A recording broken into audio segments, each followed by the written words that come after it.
mostrando aqui o cérebro e a medula espinhal. Onde é que a gente encontra neurônio no corpo da gente?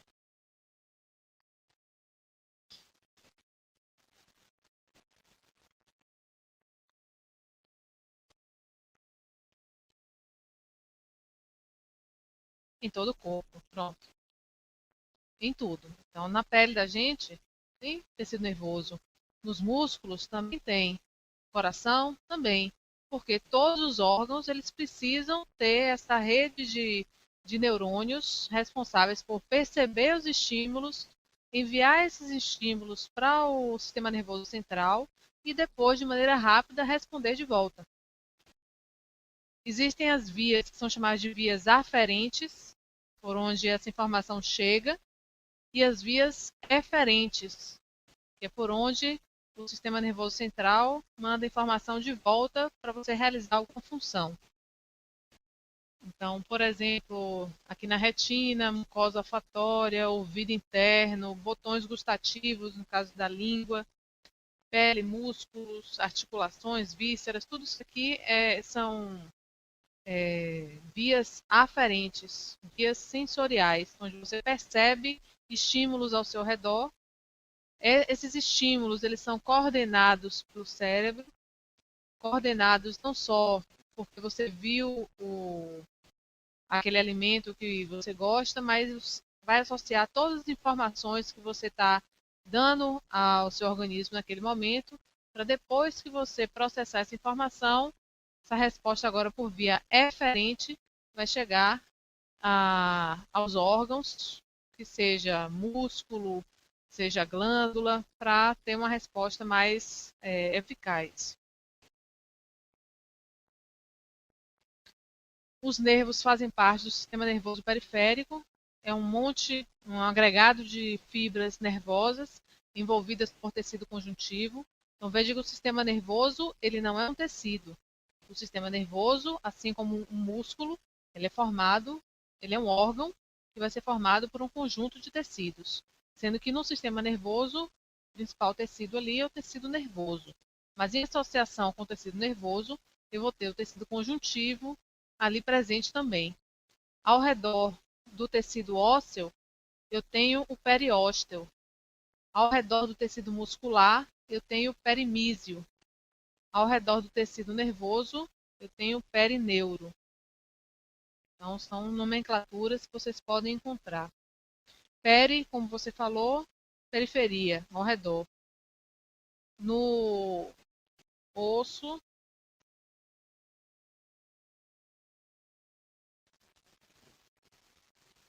periósteo. Na cartilagem,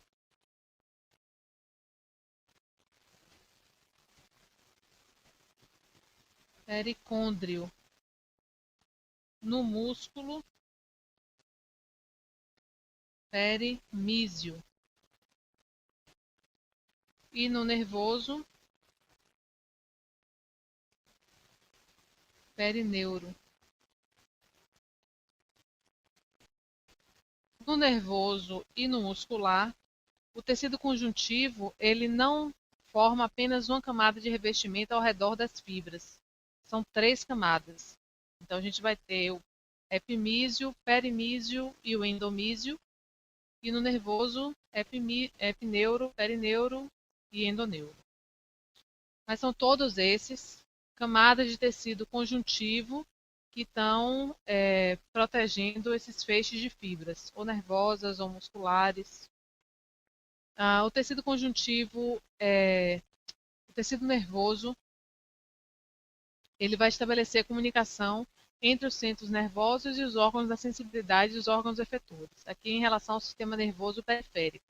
Então, você tem as fibras aferentes, que são sensoriais ou sensitivas, e as fibras eferentes, que são motoras, aquelas que realmente realizam a função.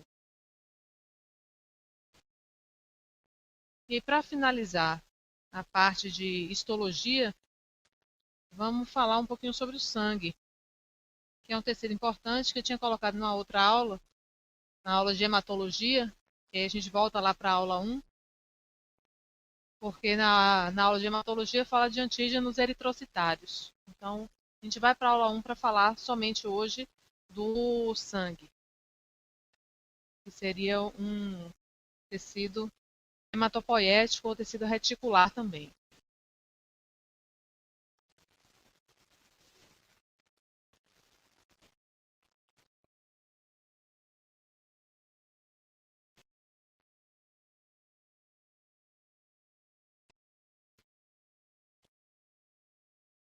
Também conjuntivo, isso.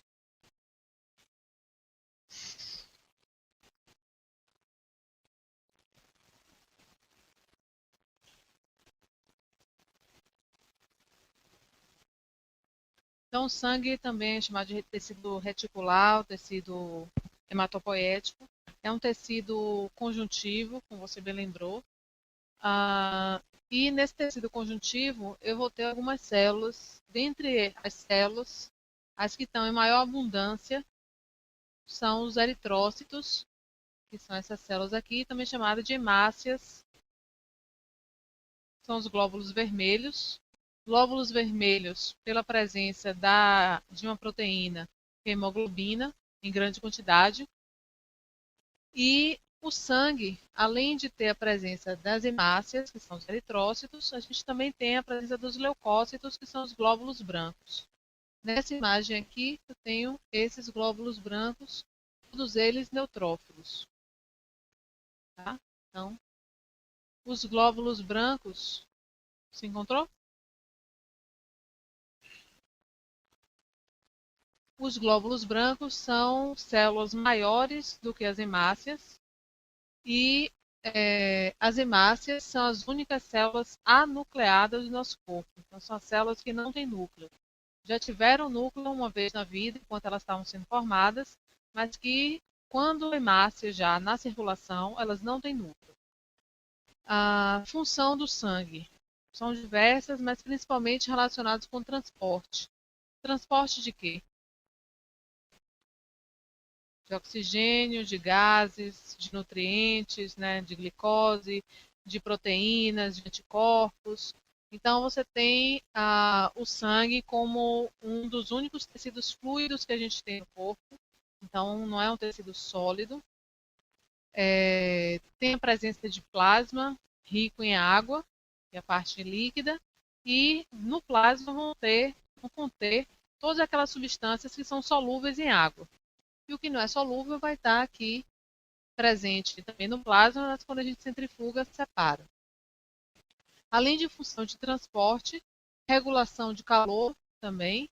Então, se a gente corre um pouquinho mais, você aumenta a circulação periférica.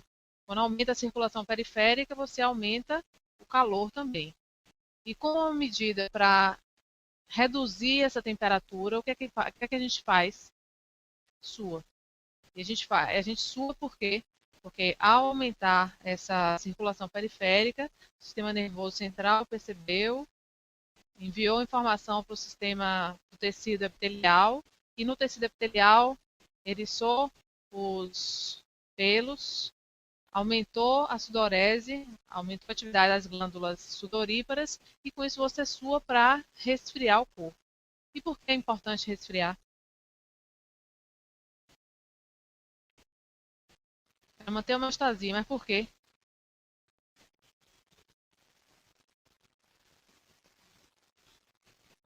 Porque as reações metabólicas elas terminam sendo prejudicadas porque as proteínas desnaturam, né, em temperaturas mais elevadas. Então, se você aquece muito a célula, as proteínas que estão ali dentro são desnaturadas e perdem sua função. Então, por isso que você precisa regular a temperatura corpórea. Regulador de pH e osmose também funciona como sistema tampão, bicarbonato, substâncias que estão presentes no sangue. Proteção contra corpos estranhos, porque lá no sangue a gente vai ter a presença dos leucócitos. Então, o sangue tem uma função importantíssima em relação ao sistema imunológico. Coagulação. Então, existem proteínas relacionadas à coagulação, como existem fragmentos celulares, que são as plaquetas, relacionados com coagulação sanguínea. E tudo isso aqui fazendo parte do sangue, estando presente ou no plasma ou como elementos celulares. plasma e elementos celulares, a gente consegue separar à medida que a gente faz uma centrifugação. Se você centrifugar, coletar o sangue total de um paciente e centrifugar, a parte líquida vai ser o plasma e os elementos celulares vão ser as células e os fragmentos celulares. Se eu quiser quantificar uma determinada proteína, eu vou analisar. Se eu quiser determinar uma determinada proteína no sangue de alguém, eu vou observar, vou procurar essa proteína no plasma ou nos elementos celulares? No plasma sempre. Então, tudo que eu quero analisar tem que ser no plasma, que tiver dissolvido em solução. Agora, se eu for buscar alguma informação na célula, aí eu tenho que vir aqui nos elementos celulares. E por que que quando eu centrifugo, a parte líquida ela está em cima, o plasma ela está em cima e a parte sólida, os elementos celulares estão embaixo? Por densidade. Então, na centrifugação, a gente tem uma separação mecânica por diferença de densidade. O que é menos denso fica em cima. O que é mais denso fica embaixo. E o que é que fica embaixo? Leucócitos, glóbulos brancos ou glóbulos vermelhos? Na centrifugação, o que é que fica embaixo? Os glóbulos brancos, que são os leucócitos, ou os glóbulos vermelhos, que são os eritrócitos ou hemácias? Pesa não. Tem mais densidade. Quem? São as hemácias. Por quê?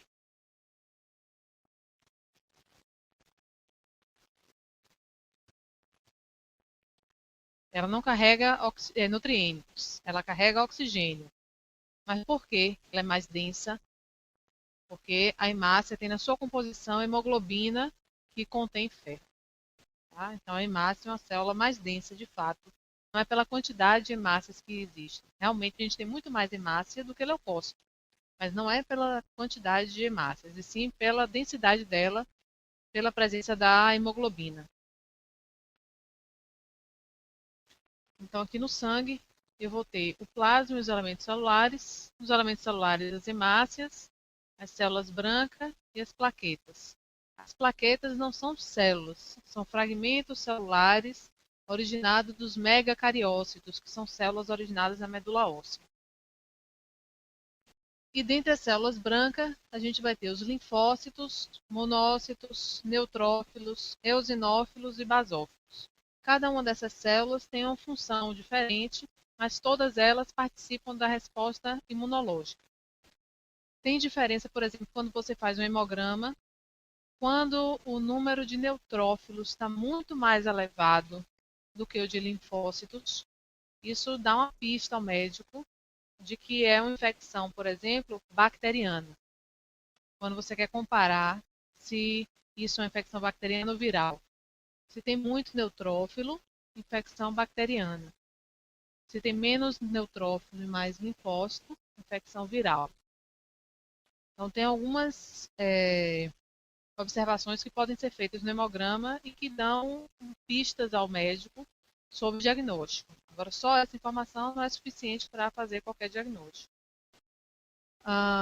E no plasma, a gente vai ter também a presença não só de proteínas, como íons, então sódio, potássio, magnésio, o próprio cálcio, minerais, vitaminas, gases como oxigênio, gás carbônico, água em grande quantidade, em grande proporção, e outras moléculas como os lipídios, glicose, aminoácidos. Olha o fibrinogênio aqui. Então, você estava falando de glicogênio e falou fibrinogênio. Pensando aqui, o que é que fibrinogênio tinha a ver com a história? Porque o fibrinogênio ele é uma proteína que está associada com coagulação. Então, e o fibrinogênio ele é produzido principalmente no fígado também. O fígado ele vai ser um local de importante produção de proteínas de fase aguda, fibrinogênio, proteínas do complemento que fazem parte da resposta imune. E esse fibrinogênio, quando você está em processo de coagulação, ele vai ser importante. Qual a diferença entre o plasma e o soro? Soro.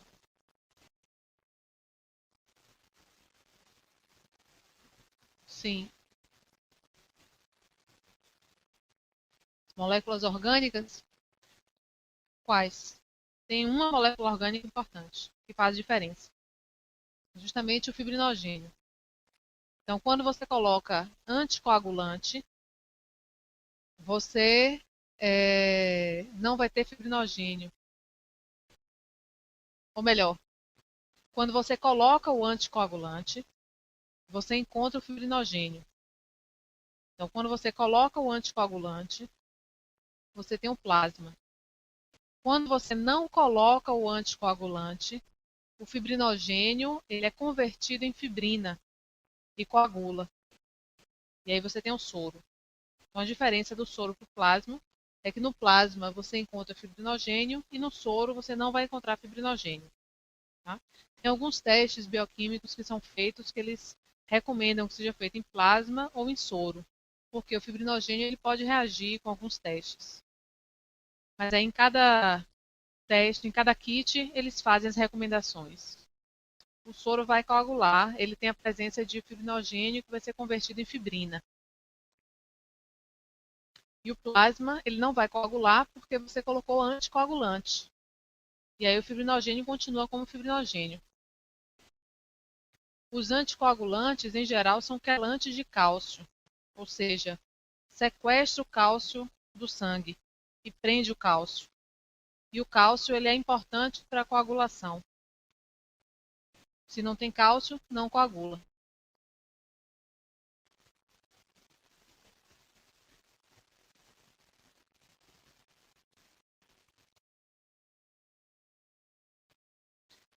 Essa imagem que vocês já viram são as hemácias ou eritrócitos, vários hemácias ou eritrócitos por milímetro cúbico. Tem esse formato de disco bicôncavo. São células anucleadas, que não têm núcleo, são flexíveis. Quanto mais jovens, mais flexíveis. Flexíveis no sentido de que a membrana plasmática ela pode se deformar. Quando elas vão ficando envelhecidas, essa flexibilidade é perdida.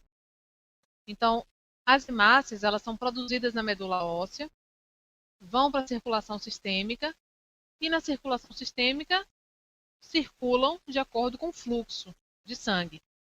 Quem é que proporciona esse fluxo de sangue? O coração. Então, o coração ele contrai, ele relaxa, ele contrai, ele relaxa, ele vai enviando uma força para a propulsão desse sangue. E à medida que esse sangue circula, uma hemácia que é produzida na medula óssea, ela vai alcançar todos os tecidos. E ela passa por um tecido importante que é o baço. No baço, as células, as hemácias, elas passam por trabéculas, por redes, e quando jovens, elas passam facilmente. Quando elas estão mais envelhecidas, elas terminam rompendo mais facilmente. Então, o baço é um local de remoção de hemácias velhas. Esse processo chamado de hemocaterese. Hemocaterese. A remoção de hemácias velhas, realizado principalmente no baço. Mas o fígado também faz essa função. Então, as células têm esse formato de disco bicôncavo. A concentração normal difere um pouquinho de homem e mulher, mas em geral 4,1 a 6 milhões de hemácias por mililitro de sangue nos homens. As mulheres têm um pouquinho menos, de 3,9 a 5,5 milhões por mililitros cúbicos de sangue. A vida média dessas hemácias é cerca de 120 dias. As hemácias elas duram de 90 a 120 dias, cerca de 3 meses e meio, de 3 a 4 meses. E quando ela vai chegando nesse tempo de 120 dias, as hemácias elas já perderam essa flexibilidade, de maneira que elas terminam ficando presas no baço e são recicladas. Elas são fagocitadas, morrem e o ferro ele é reaproveitado. Existe uma reconversão desse ferro. As hemácias, elas têm uma grande quantidade de hemoglobina. E hemoglobina, que é uma proteína formada, desculpa, formada por globina. Aí a gente vai ter aqui hemoglobina do tipo A1, A2 e a F, que é fetal, associada com o grupo M, contendo ferro. Então, o ferro que você falou está aqui presente na hemoglobina, presente na hemácia. E essa conjunção aqui de hemoglobina mais o grupo M, ferro, é que possibilita o transporte de oxigênio. Transporta também gás carbônico, em menor proporção. Agora, a hemoglobina ela tem mais afinidade por monóxido de carbono do que por oxigênio. Isso significa dizer que se você estiver num ambiente rico em monóxido de carbono, rapidamente você termina sendo intoxicado. E o monóxido de carbono, quando você respira ele se liga na hemoglobina e não se dissocia facilmente. Então, mesmo que você tenha oxigênio circulante, as hemácias, muitas delas, dependendo da concentração de monóxido de carbono, mas muitas delas ficam ocupadas por esse monóxido de carbono. E aí o processo de transporte de oxigênio ele fica debilitado, fica deficiente e pode levar à morte do indivíduo. Existe um processo chamado de anemia, e anemia não é diminuição de hemácia. Anemia é um processo onde você tem deficiência das hemácias, pode ter diminuição das hemácias, mas principalmente você tem diminuição da hemoglobina normal. Então, você pode ter situação de ter hemácia, só que essa hemácia é anormal, como por exemplo na anemia falciforme. Então, na anemia falciforme você tem hemácia em forma de foice, que não consegue transportar esse oxigênio porque a hemoglobina ela tem uma mutação.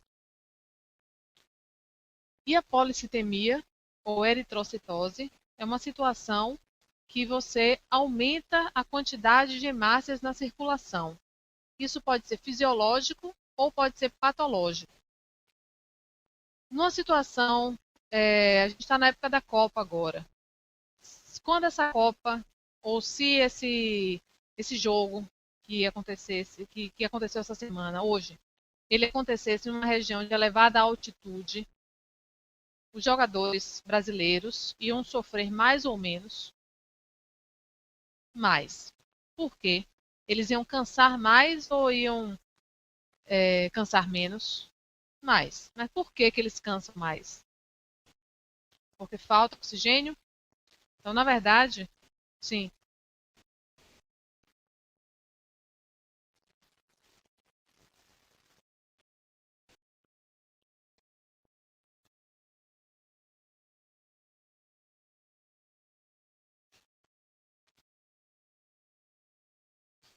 Esse oxigênio, exatamente. Então, em elevadas altitudes, o ar ele fica mais rarefeito. E por ser mais rarefeito, significa dizer que tem, no mesmo volume de ar, você vai ter menos oxigênio. Logo, você vai ter que fazer exercício mecânico de inspiração 2 vezes mais, 3 vezes mais, para obter a mesma quantidade de oxigênio e respirando um volume maior. Então, significa dizer que fisiologicamente o corpo da gente precisa de um tempo para se adaptar a essa nova situação. E a gente se adapta, que é chamada de polissemia ou eritrocitose.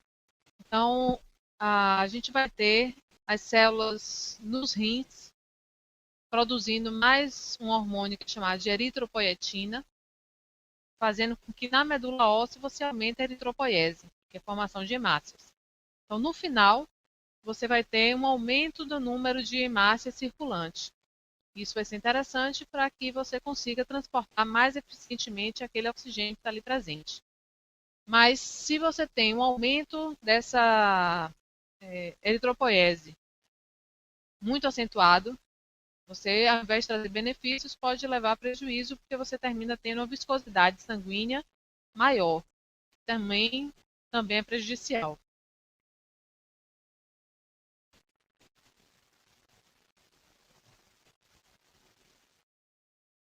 Sim, você teria maior formação, maior risco de formação de trombos, porque você aumenta a viscosidade. Aumentando a viscosidade, você aumenta a aproximação das plaquetas. Então, você aumenta a agregação plaquetária e isso pode estar associado à formação de trombos. Aqui, mostrando nessa imagem a eritropoiese, que é a formação das hemácias. Então, na eritropoiese, eu tenho uma célula que é uma célula-tronco, e essa célula-tronco ela recebe sinalização para se diferenciar. As células-tronco, elas são muito mais conhecidas atualmente do que há 10 anos atrás. Mas células-tronco são células que têm uma capacidade pluripotente, uma capacidade de proliferar e de produzir diversos tecidos diferentes, dependendo do estímulo que a célula receba. Na medula óssea, a gente já viu que existem células capazes de diferenciar em diversos tecidos, não só em células do sangue, mas na medula óssea também a gente tem células com capacidade de produzir outras células de outros tecidos. Tanto que existem transplantes de medula óssea, não só para casos de leucemia, mas você pode coletar a medula óssea e transplantar no coração, e transplantar no fígado.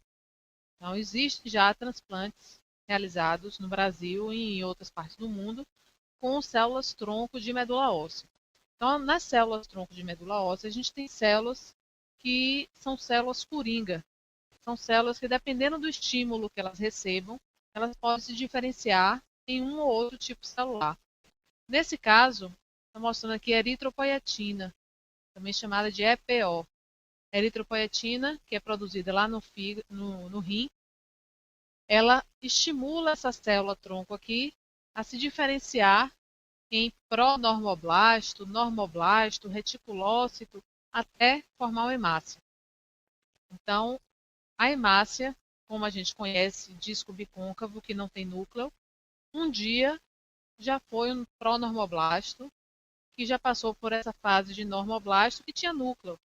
Quando ela chega nessa fase aqui, que é chamada de reticulócito, ela joga para fora o seu núcleo, ganha aquele formato de disco bicôncavo e consegue atravessar o vaso sanguíneo para chegar até a circulação. Em relação ainda às hemácias, a gente tem na superfície das hemácias diversas proteínas, assim como a gente tem em qualquer tipo celular.